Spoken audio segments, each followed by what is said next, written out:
Evet, merhaba arkadaşlar. Nasılsınız? İyi misiniz? Bugün sizlerle 7 iklim Türkçe A2 sayfa 65'ten kaldığımız yerden devam ediyoruz. Bugünkü konumuz ne? Öncelikle okuyalım, tekrar edelim. Let's read, let's repeat.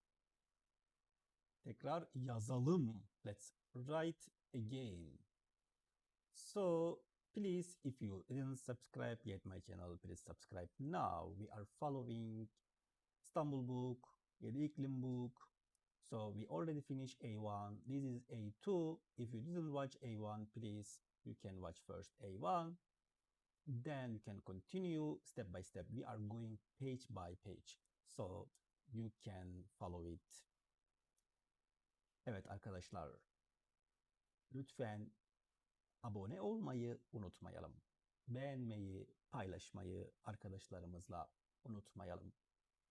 Şimdi derse geçelim. Evet. Şimdi now we have here. Önce bakalım. Önce let's look at the picture. Önce bakalım. Evet, bu arkadaşımız ne yapıyor? Burada bir televizyon, burada bir radyo, burada bir çiçek, masa, koltuk ve bir öğrenci ya da bir arkadaşımız var burada. Kitap okuyor. Güzel. Şimdi Ali ne televizyon izliyor, ne müzik dinliyor. Ali kitap okuyor. Evet arkadaşlar. Şimdi burada Ali televizyon izlemiyor. Ali televizyon izlemiyor. Ali is not watching TV. Ali müzik dinlemiyor. Ali müzik dinlemiyor. Ali is not listening to music. What Ali is doing? Ali kitap okuyor. Ali is reading book. So ne? He is not doing both of them. Not watching TV, not listening music. He is reading book, right? So ne? It means you are not doing both of them. İkisini de yapmıyorsunuz. Tamam mı?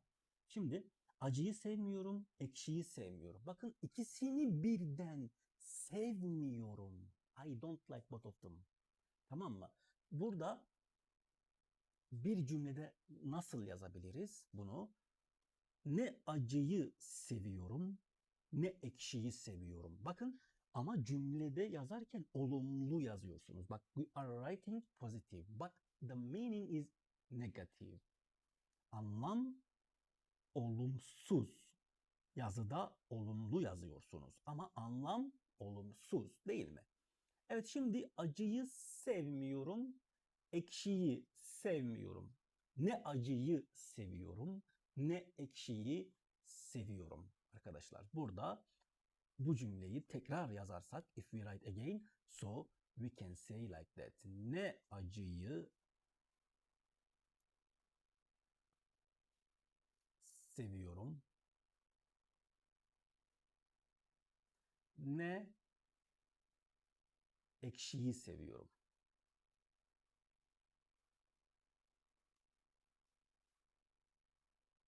Evet, bunu bu şekilde tekrar yazacağız. We will write again like this. Devam edelim. Let's go another example. Yağmur yağmıyor, kar yağmıyor. Yağmur yağmıyor, kar yağmıyor. Bunu nasıl yazabiliriz? Ne yağmur yağıyor, ne kar yağıyor. Evet. Ne yağmur yağıyor, ne kar yağıyor. Yani ikisi birden, ikisi de yağmıyor. Değil mi arkadaşlar? Devam edelim. Let's go. Another example. Bebek süt içmiyor, mama yemiyor. Bebek. Tekrar yazıyorum. Bebek ne süt içiyor, Ne mama yiyor. Evet, bebek ne süt içiyor ne mama yiyor.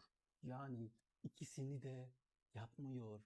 Süt de içmiyor, mama da yemiyor. Arkadaşlar bakın, ama yazdığım zaman olumlu yazdım değil mi? Bakın, ama anlamda olumsuz. Meaning negative, right? But writing is positive. Gördünüz mü? Ne? Anlam negatif oluyor değil mi?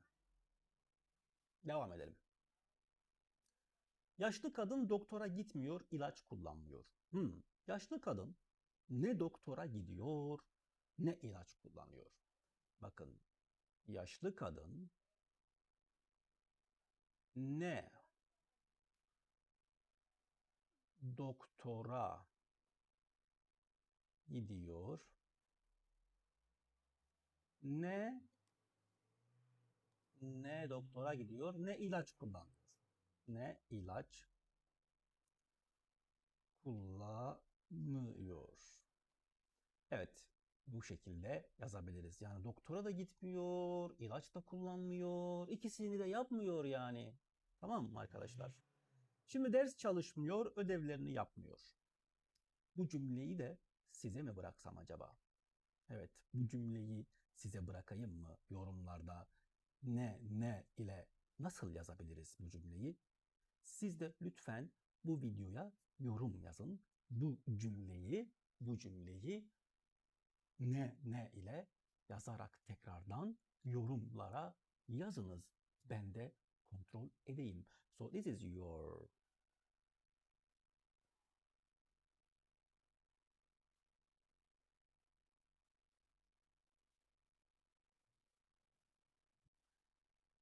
Evet arkadaşlar, sizler de bu cümleyi yorumlara yazınız. Please write these sentences on the comment again with ne.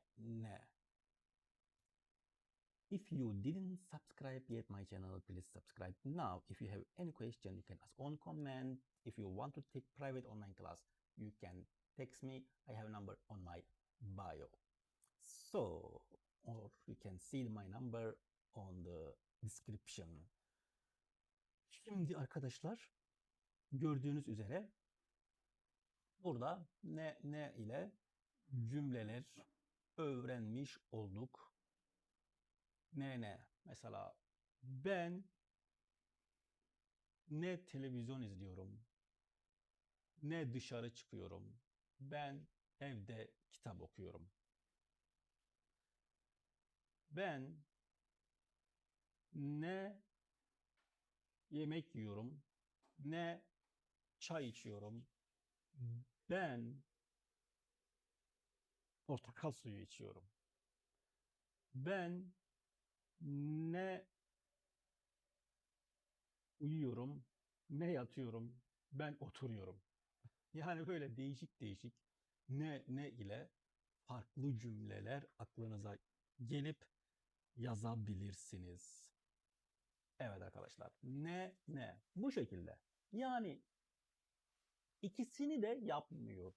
İkisini de yapmıyoruz. Okey? Buradaki ne bu. İkisini de yapmıyoruz arkadaşlar. Ne.